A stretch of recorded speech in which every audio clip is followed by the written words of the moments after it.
If you want your scariest work stories narrated on Tales from the Break Room, send them to us at eeriecast.com/submit. Hi, welcome to Dead and Roasted. What can I get you?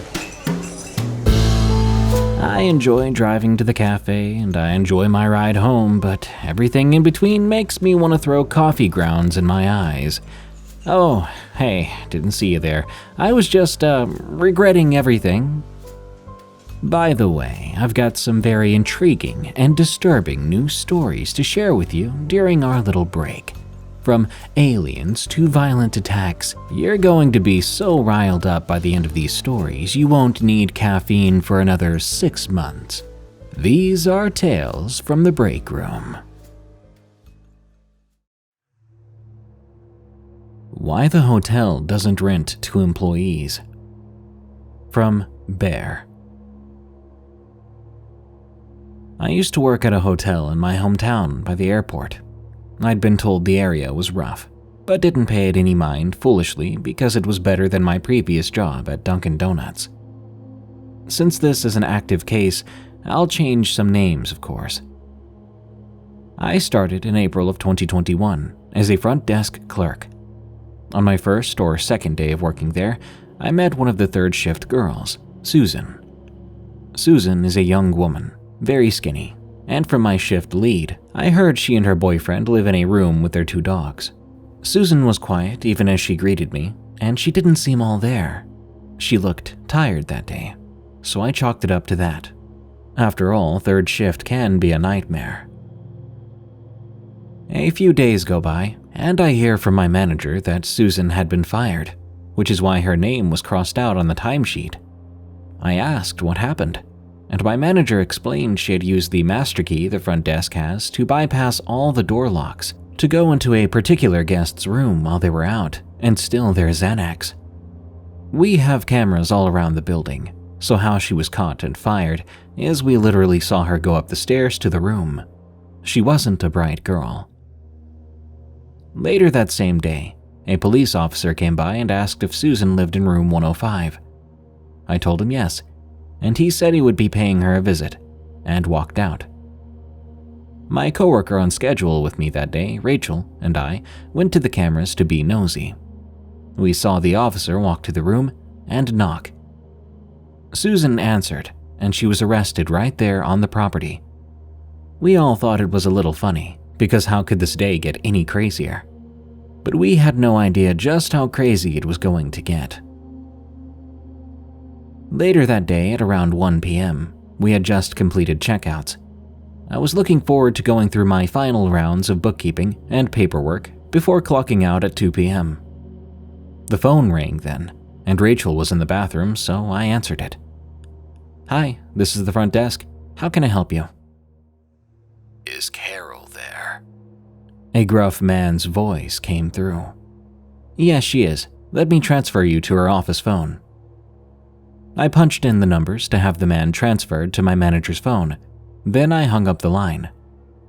Not thinking much of it as we had companies with open tabs at the hotel, so maybe it was a shift manager for one of the companies calling to extend his crew's stay. As I was going through my paperwork, I heard my manager in her office answer the phone. It sounded like the conversation had gotten heated, but through her closed door, I couldn't make out anything specific.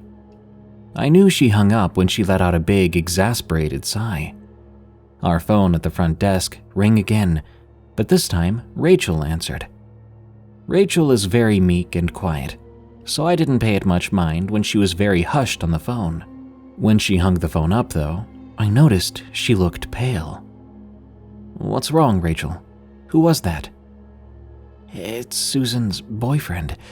I guess he just heard that she was arrested this morning because he said he was coming down here from his work. He sounded mad." I already have trauma from angry men thanks to my dad, so this sent a small chill down my spine. However, when the phone rang once more, showing his name on the caller ID, I felt the need to man up and answer it myself, because Rachel looked at the screen with such dread. "Hello?" "Might as well call the cops, 'cause when I get there, I'm popping all of y'all off." Then the line went dead before I could respond. I immediately go to my manager's office to tell her what happened. She's an older woman from the boys will be boys generation, so she seemed to scoff at it, thinking he's bluffing. But after seeing how scared Rachel and I were, she softened and told us to lock the doors and to call the police. If a guest needed to check in, they could either wait or we could buzz them in manually with a button on the wall. Remember this info. Rachel locked the doors and I called 911. I explained to them that an ex-coworker's partner had been calling the hotel, making threats towards us. The operator said she'd put it in and send someone our way, but that it wasn't really an emergency because the person threatening us wasn't actually there yet. A few minutes go by, and we see this white Jeep whip into the parking lot like a bat out of hell. My stomach sank because I knew who it was.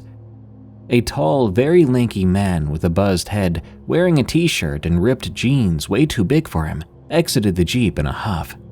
He makes a beeline for the front door and finds it's locked. Angry, he yanks at it repeatedly, banging on the glass with his palms. I called 911 again because now he was here. I'm told they're working on it. Then work faster, I thought, as the man began banging the cement flower pots around the door against the glass. Rachel and I didn't want to be seen, so we hid in my manager's office. Rachel called each housekeeper, telling them to lock themselves into a vacant room. Carol and Rachel each called 911 again. I was horrified, shaking. I was thinking this is how I die, at a job I've only been at a week, by a man I've never met. I texted my fiancée and I told her I loved her. I won't mention what's going on because I don't want her to worry or for it to ruin her day. The three of us snapped our heads up as we hear sirens, a sense of relief as we thought help had arrived. But that was short-lived when we realized the noise was the sound of the fire alarm. We all exchanged terrified looks of realization. The man had pulled the fire alarm. Guests were all coming out of their rooms.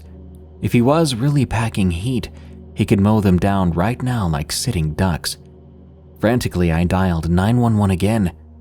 911, what's... I've already been calling. My manager's been calling. My coworker's been calling. We need help now. Sir, slow down. What's going on? I explained everything I'd already explained the last few times I called. And he just pulled the fire alarm, which is flushing guests out of their rooms. They're in danger now, too. We've been calling for 30 minutes now, and... Sir, we're only trying to help. Do not shout at me. I'm standing in the manager's office, looking at her big monitor with the cameras on it. I can see the man storming off somewhere unseen by cameras. Out of confusion, some of our regulars came to the door to see what was wrong.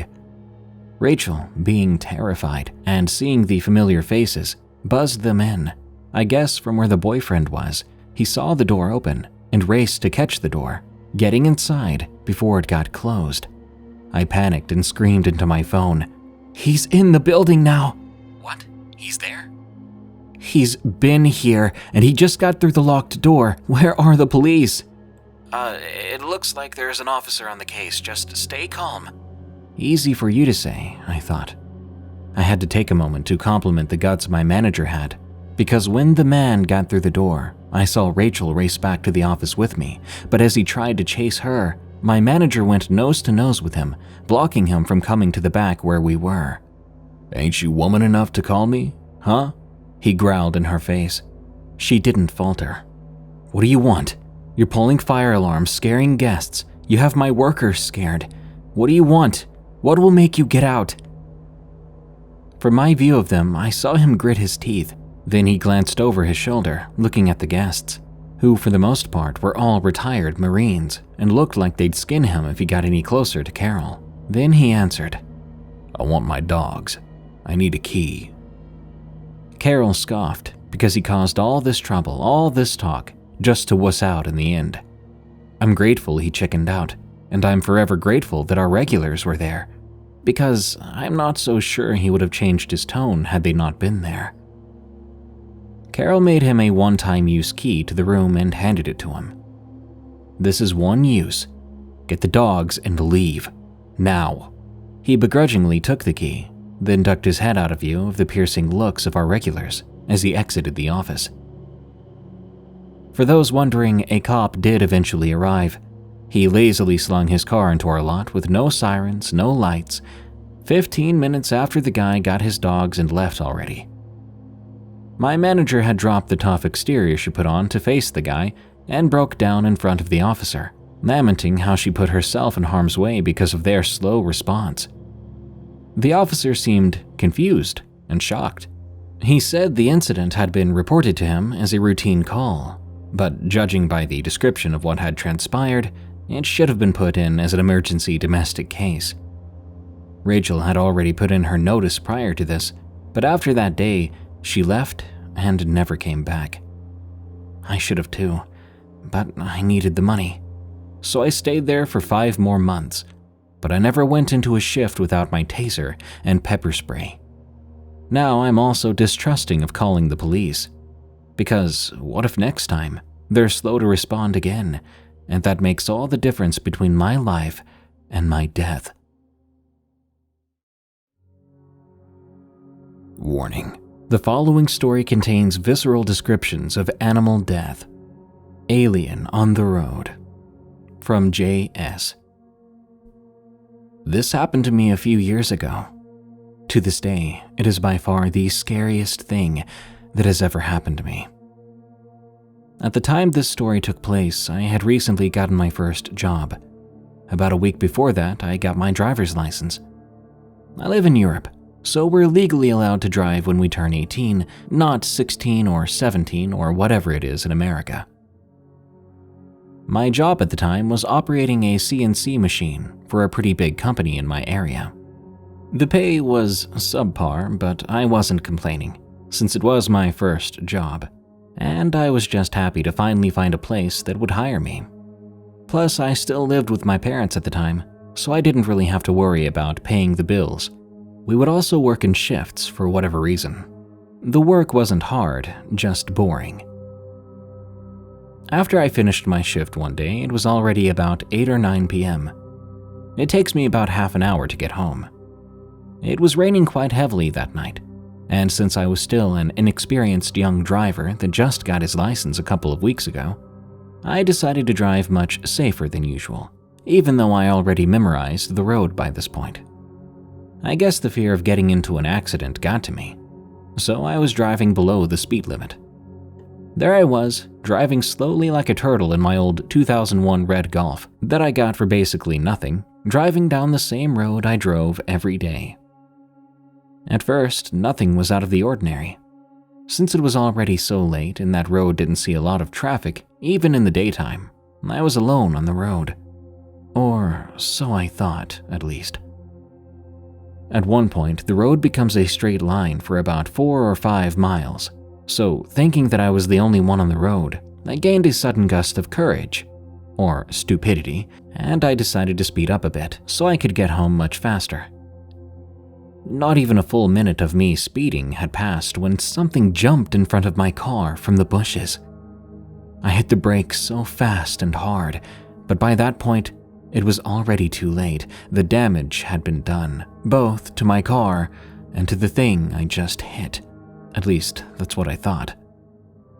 After I calmed myself down a bit, I cautiously got out of my car to search for what I hit, hoping and praying that it wasn't a person. After looking around a bit, I finally saw it. There in front of me lay a small white rabbit, now covered in its own blood. The poor thing wasn't even mature yet. After about a minute or two of me just looking at the rabbit, dumbfounded, I went back to check the damage on my car. The front of the car looked like someone had bashed it with a sledgehammer, and one of the lights was completely gone. I was flabbergasted. There was no way something that tiny caused so much damage, and while I was driving a bit faster than before, it was nowhere near enough for a rabbit to damage my car that badly on impact. I was afraid the car wouldn't start up again. After trying a few times, it eventually did start. You probably can't imagine how relieved I was. I had no money for calls on my phone, and I didn't know any car towing companies' phone numbers. The idea of calling the emergency line never occurred to me, probably because I was still in shock or something. After checking that the car worked, I went back to the rabbit. I wanted to at least get it out of the road and put it back where it came from. I felt sorry for the thing, but nothing could be done at that point. It died on the spot. When I got close to the rabbit, however, I noticed something. Under the rabbit, there was some kind of black liquid. The majority of the blood that was on the ground and on my car got washed away by the pouring rain, but the black liquid remained there, unaffected by the downpour. But then, it appeared as if the rabbit was starting to breathe again. Weirded out by this, I didn't touch it. I just continued to watch, because all of this didn't feel natural. It looked more like something was trying to escape out of the rabbit than anything else. That's when I saw something poke out of the rabbit's chest. It was thin and dark, like a wire, but it was alive. The second it poked out, some kind of noise came with it. I don't know if it was the gases in the rabbit making it or the thing coming out of it, but it sounded similar to that squeaky noise you hear when you hold the end of a balloon and slowly release air from it. Horrified, I stumbled back, not taking my eyes off the rabbit. The thin, dark thing began poking out more and more, eventually being longer than the rabbit itself. With every movement the thing did, it somehow mutilated the rabbit even further. When the thing finally got out of the rabbit completely, it was almost twice as long as it. The rabbit at that point looked deflated, like everything inside of it just vanished. The creature that emerged was long, dark, and thin, covered in the same black liquid that was under the rabbit. It looked like it escaped from some kind of secret laboratory or from a sci-fi film. Before I could even react, this abomination began slithering away into the trees on the other side of the road, still producing that same sound. After witnessing that, I got into my car. I tried to process what happened, what I just saw. When I made it home, I got berated by my dad for damaging the car. I tried to explain to him what happened, but after I realized how insane I might sound, talking about some alien thing, I just told him that some animal had jumped in front of the car. After trying to rationalize what happened and failing, I gave up and decided to look online to see what it could have been. I searched almost all night, but I couldn't find a single thing. I went to all kinds of sites in search of answers, but nothing matched the description of what I saw. The closest results I got were some parasites that take over the victim's brain, but that mostly happened to fish, and it was nowhere near as otherworldly looking as that thing. Still, I occasionally drive through that same road to this day, and nothing like that has ever happened again. All these years later, I still lose sleep thinking about it. Thinking about that thing, that alien, parasite, demon, or whatever it was that slammed into my car. I have no idea why it was inside a small rabbit, because judging from the speed at which it slithered away, it was as fast as the rabbit itself, if not faster. Was it hiding for protection? Or was it feeding on the rabbit? Heck, maybe it was in there simply for fun. I don't really want to know. I sincerely hope it's a one-of-a-kind, and I pray that there aren't more out there in the world.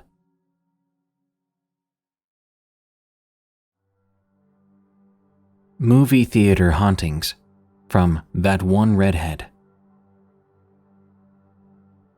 I work at a movie theater. This theater is very old and has seen several owners in its lifetime. Something that has never changed, though, were the several stories of ghosts here. Now, I've personally never seen most of the ghosts my coworkers have talked about. I am a skeptic, and I try to use logic to rationalize what the others said that they've heard or seen. Within the first week working at the movie theater, I got told all the ghost stories. Some were from our other locations, but most were from here. One of the first things I was told was, "The theater will let you know when it wants you out." The constant rumor we heard was that you start to hear the ghosts once it gets too late in the night. Past midnight, if we were still cleaning from the last set of movies, I was told that cannon fire could be heard, as if a war was going on, or horses galloping up and down the hallways. At this point, I've worked here for over a year and a half, and I've heard the so-called cannon fire, but never the galloping horses. This building is a part of a strip mall, and it just so happens that there is a Planet Fitness next door. So the cannons that people heard may have just been weights being dropped on the other side of the wall. Now, I haven't been able to explain my way through every ghost story my coworkers have told me. Some of them were enough to even scare me. For context, this theater is very small. It's got 6 screens, and when we first opened back up after COVID, we barely got 5 customers in a day sometimes. So we had a very small staff in the beginning, as in it was just me and one other coworker working at the theater through the day. Sometimes we even ran the theater by ourselves if it was a particularly dead day. My coworker Kevin has a habit of whistling random things. Not full songs or like a whistle to get your attention. It's like he'll get one small part of a tune stuck in his head and he whistles out loud here and there. I've grown accustomed to hearing this while we work together. There have been several occasions when I'm working by myself and I swear I hear Kevin whistling in the lobby of the theater. But when I look at the lobby camera, no one's there. That really gives me the creeps. There have been a couple of times Kevin has told me that when he's in the lobby cleaning the counters, he'll hear the sound of someone breathing out heavily right behind him. But when he turns around, he doesn't see anyone. Neither of us can think of an explanation to either of these things.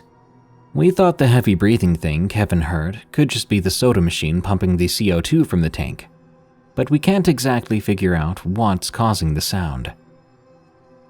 Since I work at a movie theater, I do get to watch movies for free, and I tend to do early showings of the newest movies.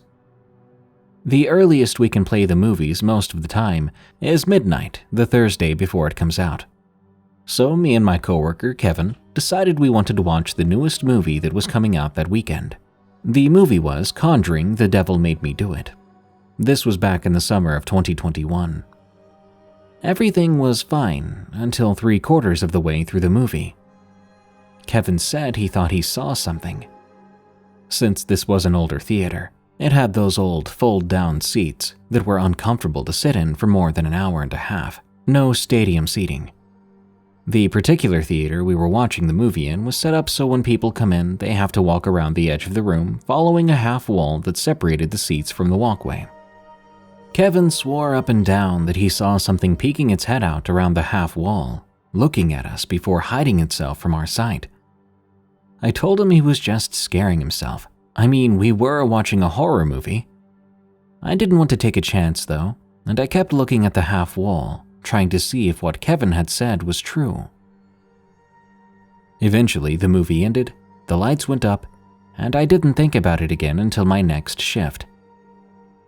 We have cameras in the theaters. They're not pointed towards the screen in case someone wanted to hack into them. We don't want someone getting access to free movies now, do we? Some people don't realize we have cameras, so couples try to do things, which is, in itself, scary enough for us to accidentally see while trying to do a theater count. They have night vision, but it only works so well, and it's in black and white. I happened to work the opening shift after watching that movie at midnight. I got curious and loaded up the playback from the theater we were watching the movie in. I could see both me and Kevin sitting down watching the movie. I set the playback to double speed. I started to get my opening shift paperwork together, glancing at the screen on occasion. It wasn't until I noticed a shadow near the half wall by the walkway that I saw Kevin snap his head in that direction. Then I saw Kevin's mouth move, and I saw my head turn towards the same direction, and by then, the shadow was gone.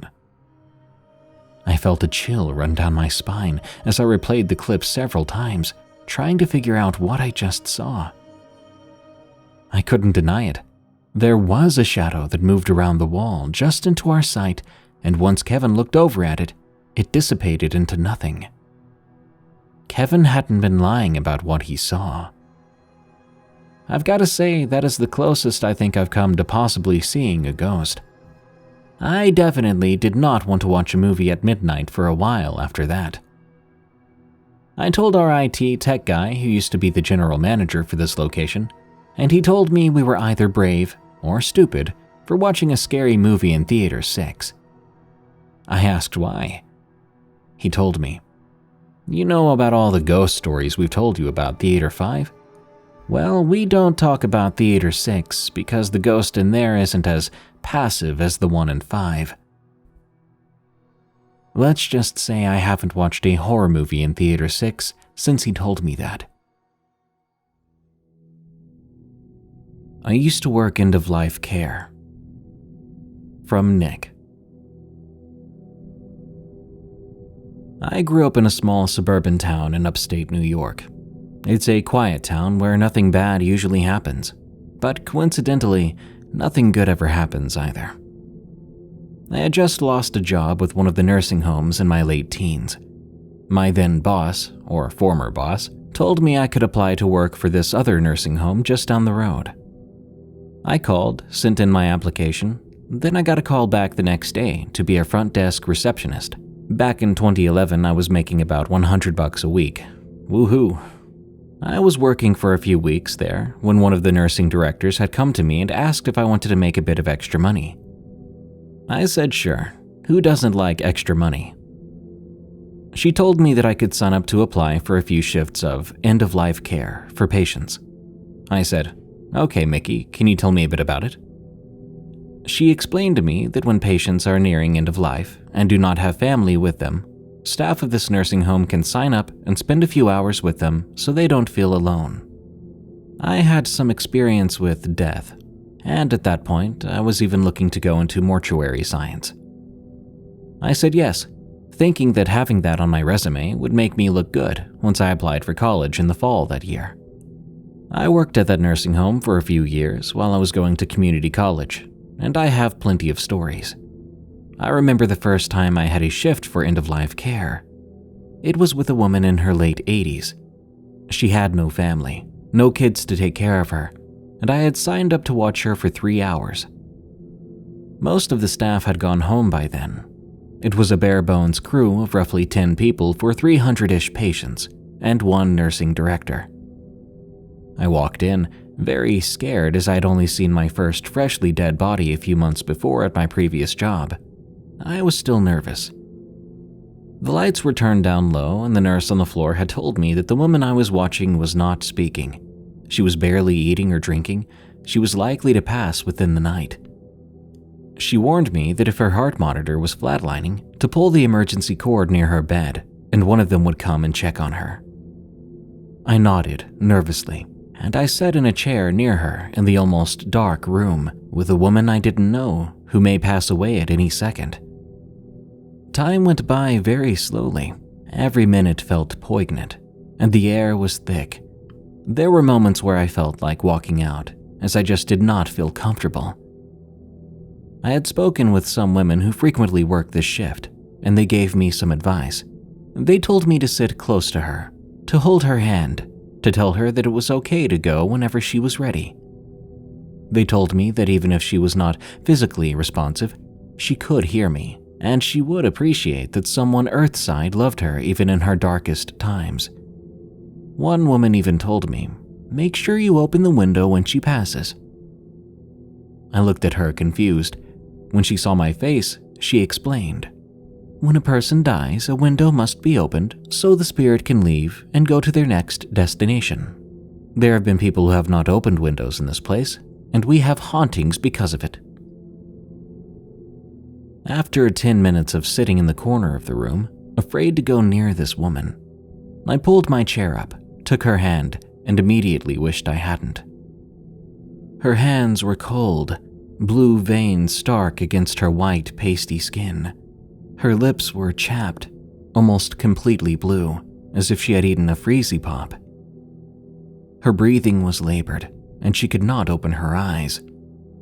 30 minutes in, I start to hear a wheeze come out of her body. Not her mouth, but her body. The nurse on duty told me this may happen. She said because her system is shutting down, some noises may come out of her. Okay, I tell myself, no worries. I squeezed her hand and continued my Stephen King book I was reading to pass the time. 1 hour in, suddenly, the woman jerks her hand away and looks right at me with these eerie eyes. Her lips curled back into a snarl, and she bared near gumless teeth. Her rancid breath heaved in and out of her malnourished body, contorting her mouth in ways I didn't think was humanly possible. I leaned back, unsure of what to say, as my body was paralyzed, and I was unsure if this was supposed to happen. If I had been thinking, I would have run out of there and gotten a nurse. The woman then sniffed the air as if she were a wolf, smelling for prey. She tried to move, but her body would not allow her bones creaking and jumbled. She looked at me once again, her eyes crossing but unable to focus. She spoke with her stomach. He's coming to get me. He's coming to get me. In raspy, disconnected words. I gulped and swore. In an instant, she fell back, her head hitting the pillow and twisting her neck to the side, harshly. She closed her eyes, moaning here and there, reaching her hands above her head once in a while, as if reaching to the sky. When my shift had ended, a nurse came by, asking how it went. I didn't know what to say. I somehow managed to stay the entire time, barely breathing, waiting for her to attack me. I said fine, just fine, as I didn't believe anyone would believe me if I told them what happened. I walked out of there, and I would be lying if I said that I didn't sign up for a few more patients. The things I experienced in this nursing home were beyond what was normal for the living. Justice Never Sleeps from K. Saliv. I don't have only one, but rather 3 disturbing stories from my workplace. To be clear, I worked at 2 different places in the span of 7 years, both being courthouses. For the sake of privacy and obvious professional secrecy, I'm not going to disclose in which country nor which state this took place in. I'll also change minor details so that nobody can recognize any events recounted in the stories. I'll try to stay as accurate as possible. Back in 2015, I started working at a courthouse which was located in an old historical building, which had previously been used as a prison as well. Long story short, people used to be executed in the courtyard. The building saw many years of local history, and not only peaceful ones. After a few months working there, I somehow got to talk to one of my coworkers about the paranormal and the dark past of the building, especially as a prison. I think I joked at some point about the fact that I could sneak in at night and do some sort of paranormal investigation in the courthouse. All of a sudden, she told me in a very serious tone that people working late at night, which happened regularly, often heard footsteps in the creaky wooden floors of the corridors or drawers opening or closing, even though no one else was inside the building. She told me that something even more disturbing happened once. You see, we had some of those old rotary telephones that dated back from the 1930s or 1940s in the hallways for decoration. They were plugged in, but they obviously didn't work anymore as we used a much more modern telephone system. Yet, one night, as one of the judges was working late at night on a case in their office, the freaking thing started ringing off the hook. It is impossible that anybody was calling us on this phone, let alone in the middle of the night. She didn't specify if the person on site actually tried to answer the phone, but that definitely scared them away for the night. Since I've always been very interested in the paranormal, this got me excited and made me wonder when I would make a paranormal experience or encounter of my own. Well, it happened sooner than I expected, and not in the way I hoped it would. One day, I had to go into the attic to get some stuff for the administration department. It was in the storage room. The only people going up there were the usher and myself, since we were the persons in charge of the office supplies. I always felt weird in this part of the building, but never spent more than 5 minutes at a time when I went up there alone, or the usher would come with me when we had to get bigger stuff for the various departments. Only, on this particular day, I wanted to do things differently. I had to get a few things and go back down to the administration department, but I wanted to pace around for a bit and see if anything would happen while I was in there. While I was walking in the room, going back and forth in the aisles, I was listening attentively, trying to catch any strange noise, and trying to see if I could feel any presence in the room. When I got to the last aisle, I suddenly felt the air become extremely thick, hot, and overwhelming. I started to feel dizzy and found it hard to breathe. I then felt like someone was watching me and standing very close to me. I got out of there as quickly as I could, but this did not end here. At the end of the day, or the day afterwards, I can't remember exactly when, since I was pretty shaken up, I told my coworker about my strange experience in the attic. It was the same coworker that I mentioned earlier which exchanged with me about the paranormal stuff happening in the building. When I was finished, she admitted to me that there was one thing that she hadn't told me about the past of the place. Apparently, during the renovation works a few years earlier, some construction workers found something in the attic. By the way she spoke, I guess she implied it was human remains, or at the very least a skeleton, hidden somewhere in the walls and a part of the attic that is now the supply storage room. That spooked me quite a bit, but it wasn't the worst part of the ordeal. A few months after this strange experience in the attic happened to me, I went through a major depression and had to go through therapy for a long time. The thing that still startles me today is that I started to show symptoms and experiencing crippling anxiety right after this episode. When I say right after, I mean like not even days afterwards. The very same day of the attic incident, I felt horribly dizzy, dazed, and confused.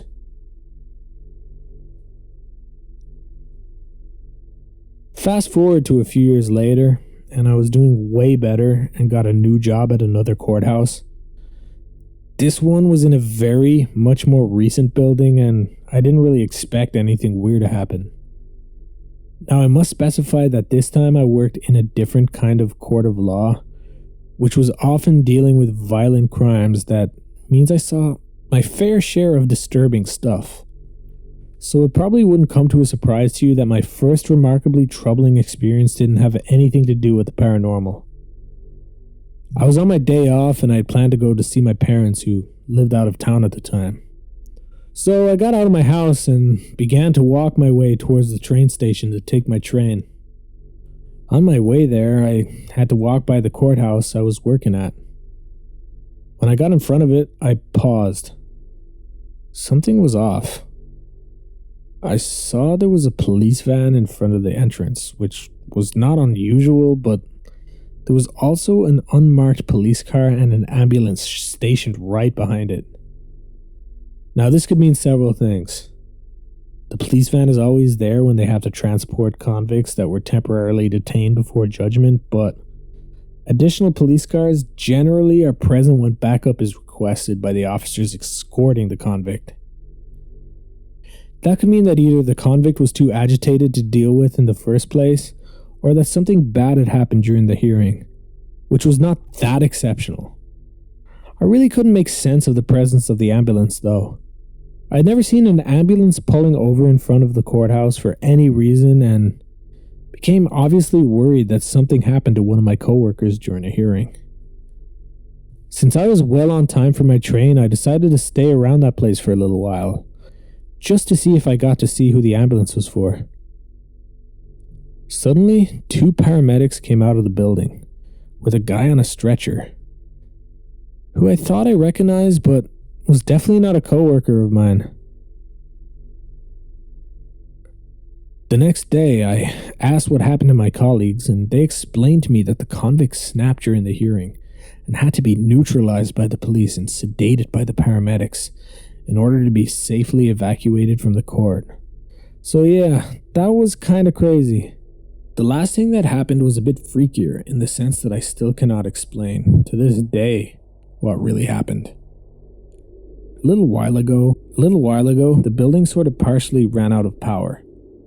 When I say partially, it's because the lights in the rooms, our computers and other appliances in the office worked, but the lights in the main halls didn't work at all. We dismissed it at first, until the start of the next week. My boss called me downstairs, which is rarely a good sign. When I got down, I immediately saw what was wrong. The ceiling had partially collapsed in the front of the door, which can happen if someone doesn't put the metal plates of the false ceiling back in place correctly after working on the installations up there. This in itself wasn't a huge deal, except during the morning my boss came back to me to inform me that apparently the files had been moved inside the premises while no one was there, and that some of them were potentially missing. On the other side of the building was the most disturbing thing that had happened. The fire exit door was wide open in the courtroom, and the joint was partially unstuck and dangling from the doorframe, like it had somehow been forced open. My boss then asked me if I thought the outage of the power could have released the fire exit door open. I paused, looked straight at him, and I said they had changed the lock recently and that it wasn't an electric lock anymore. So the only way that door would open was by someone getting in the courtroom through the main door with the general key and then activating the door by using the handle. To rearm the handle, you have to do it manually from inside the courtroom and lock it back in place with the emergency key. The thing that didn't add up at all was the fact that the courtroom was locked when we arrived on site. Nothing was making sense. The only way the door could have been opened was from the other side, from the staircase with the key, which was only accessible from inside the courtroom and was still in place when we found it. So this also was impossible. No investigation was launched to clear up what happened.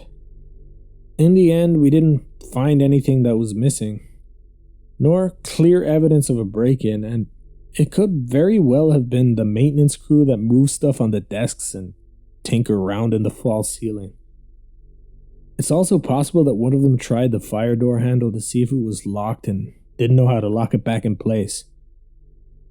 Panicked and got out of the room without telling anyone. I don't know, but it stuck with me to this day. This just goes to show that sometimes when we say that justice never sleeps, it doesn't always involve its employees and the work of its magistrates, but maybe unknown forces as well. Something followed us home.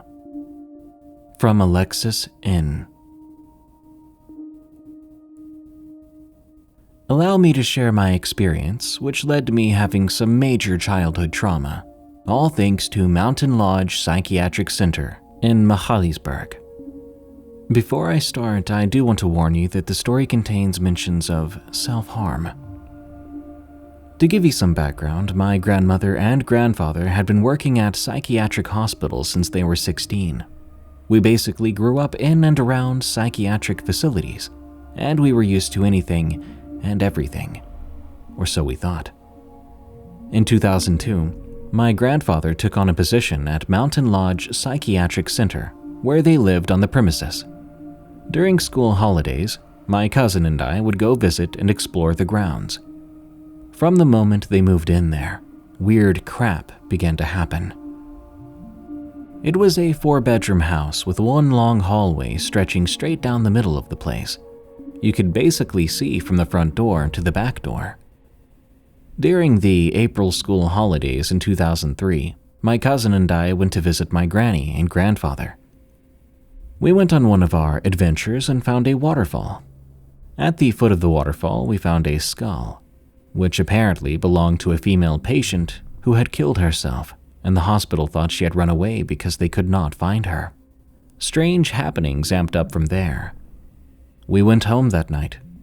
We were minding our business in our room when we began to hear someone down in the kitchen, boiling the kettle on the stove, taking out mugs, the teaspoon tinkling on the side of the mug, chairs being moved, and so on.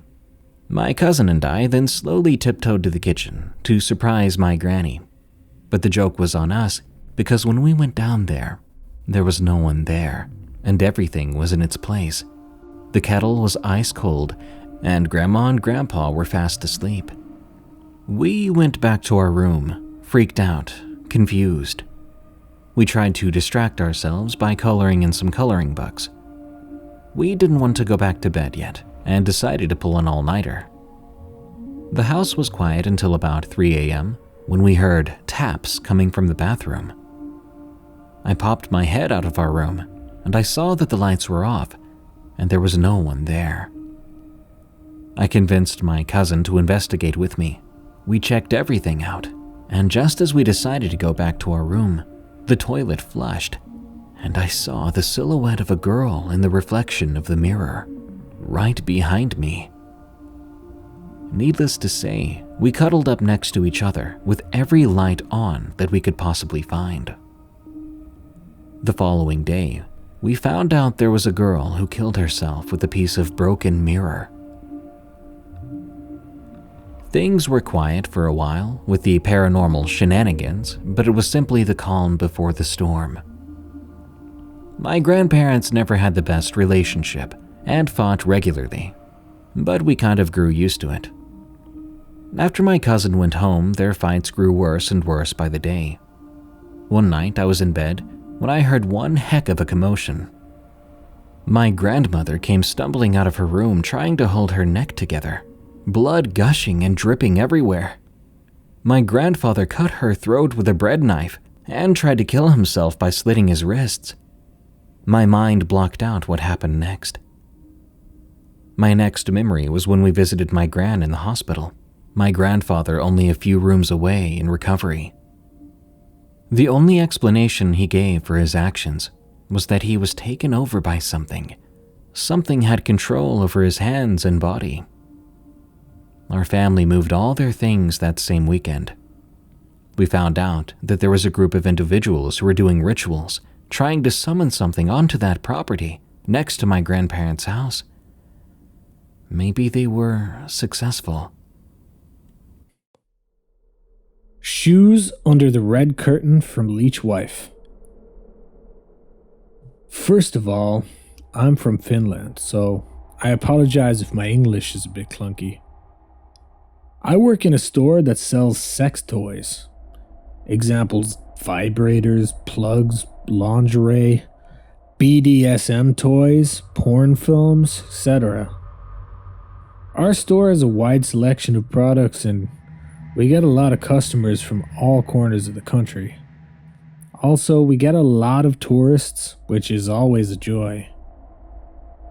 I need to explain the layout of the store because it's vital to the story. When you enter the store, you enter a small lobby, and across the lobby there's 2 sets of stairs. The stairs on the left go down and bring you to the essential part of the store, to the products in the cash register. That part is below the ground. The stairs on the right go up and they lead to a small space with the bathroom and the back door on the other side. It was wintertime and I was alone in the evening shift, which ends at 8 p.m.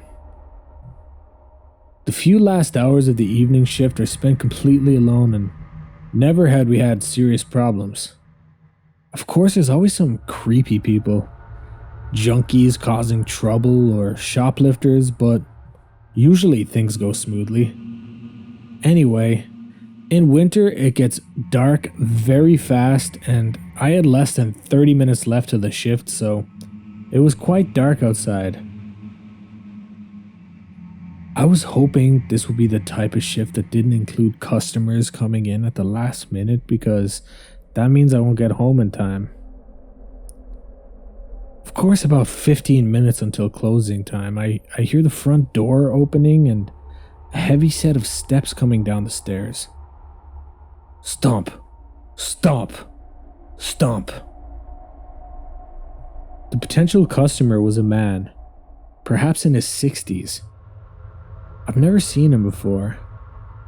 He had greasy, messy, dark hair and a long gray winter coat.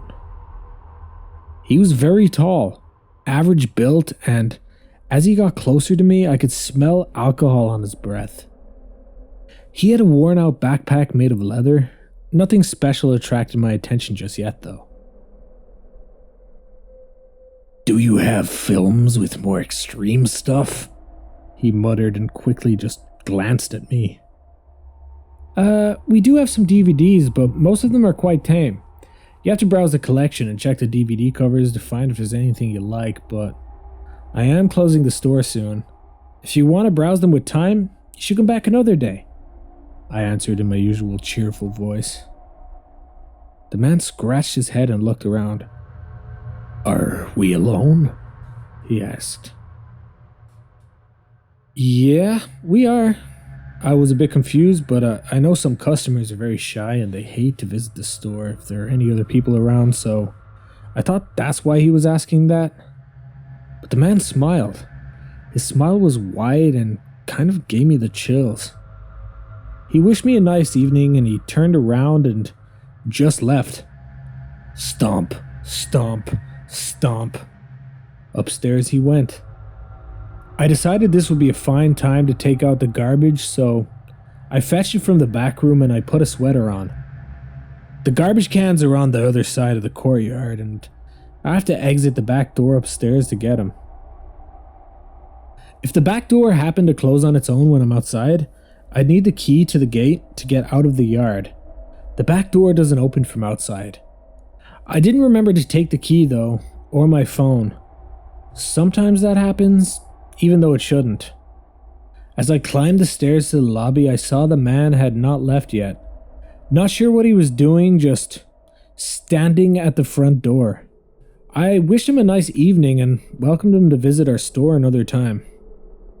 The man smiled again and I didn't like his expression. Just get gone, I thought to myself. I climbed to the back door, made sure the door stayed open, and I took out the garbage. It took about 2 minutes. I got back in, shook the snow off my shoes, and got ready to close the store. And then I saw them. On the right side of the stairs leading to the bathroom and the back door, there's a small alcove, big enough to fit maybe 5 or 6 people. We kept some random stuff there. The alcove is covered by a red satin curtain that doesn't reach down to the floor. If someone stood behind the curtain, I would see their shoes, and I did see them. The shoes. Brown men's shoes. Still a bit wet from the snow. The man was behind the curtain. What the hell? For some time, I didn't comprehend what was happening. I just saw the shoes. And I withdrew to the bathroom and my mind was running. My senses were telling me that this is not some ordinary joke. Why is he there? I have no keys, I have no phone, I have nothing. Only my cat is expecting me home. I had 2 choices, to return to the empty courtyard and try to attract someone's attention there. But what if the man followed me to the yard? I had nowhere to go. I cracked the door open and the man was still behind the curtain. Thank God he didn't see me. The curtain was way too thick to see through. Then the man started laughing. Well, it was more like a giggle, like he was reminiscing something funny. I've never heard a grown-up man giggle. An unnatural sound in an empty space. I was both angry and scared, so this is how my day will end. Stuck in a bathroom, listening to that lunatic's giggle. Then I got my incredible moment of luck in a desperate moment. Through the display window, I saw 3 guys stopping next to the front door. They were discussing and smoking on the street, even looking inside the store. I was so relieved, and now was my time to get out. If the man jumped from behind the curtain, the guys could see it, and if they didn't, I would just scream like crazy. I took a few assuring breaths and I walked towards the stairs, calmly and ready to react in case the man decided to do something. My breathing got quicker and I felt nauseated. I got down to the stairs in the lobby and I dashed to the front door, opening it wide. The guys looked at me and returned to their discussion. I saw only one of them still holding a cigarette and realizing they might leave soon. With as much authority as I could muster in my voice, I loudly said, "Hey, you behind the curtain!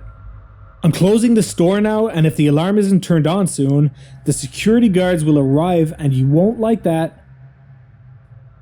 The man, not knowing that it would take over 30 minutes for the guards to get there, appeared from behind the curtain and came down the stairs with an extremely uncomfortable look in his eyes. He looked so mean. "You can lock the door," he began. Then he saw the guys behind the window and went silent. His mean expression melted from his face as he realized we were not alone anymore. I felt victorious and tried to look as stern as possible. "Leave the store now!" The man looked at me like he was disgusted and stepped outside to the snowy street. I locked the door quickly and watched as both the man and the guys walked away in different directions. Everywhere was quiet. No people, no cars. My knees felt like jelly and I started to sob. I managed to swallow the lump in my throat and I just leaned into the wall and I tried to breathe. After some time, I gathered myself, did the mandatory things to close the store, and left home. Didn't see anyone on my short way home, thank God. The next day, I came to work and anxiously checked the surveillance camera footage. The camera system is very old and the quality of the footage is bad, but it showed how the man silently crept behind the curtain after me. As I was witnessing the horrible night again, I remembered something. He didn't have a backpack on when he left the store. I checked the alcove and there it was. I felt the wave of nausea all over again, but knew what I had to do. I opened the backpack and guess what was in there? It could have not been any worse. A roll of black tape and a roll of hemp rope. I tossed the backpack away, his disgusting devices to God knows what. It's now been several months. I haven't seen him. Sometimes I stop to think if it really went like that, if I really was in that nightmarish situation. Because of the camera footage, I know I was. That footage is saved. I'm more angry than scared of the thought of seeing him again, and if he does come back, he'll be sorry. I discussed with my colleagues about what happened and they promised me they will stay vigilant too. We will not be intimidated in our own workplace by anyone. Tales from the Break Room is a viewer-submitted podcast featuring allegedly true scary stories that happened on the way to, on the way from, or at work. If you want your story to be narrated on the show, send it to us at eeriecast.com/submit. As of April 14th, We're paying 3 cents per word for stories that are approved and make it onto the show. Submission does not guarantee approval or payment. For a limited time only, PayPal only. Tales from the Break Room is an EerieCast Network original podcast hosted by Darkness Prevails. You can follow him on Twitter at Dark Prevails, and you can hear thousands more stories read by him on our other show, Unexplained Encounters. If you enjoyed this episode, please follow and rate Tales from the Break Room on Spotify and Apple Podcasts. You can also enjoy plenty more horror-themed podcasts at EerieCast.com.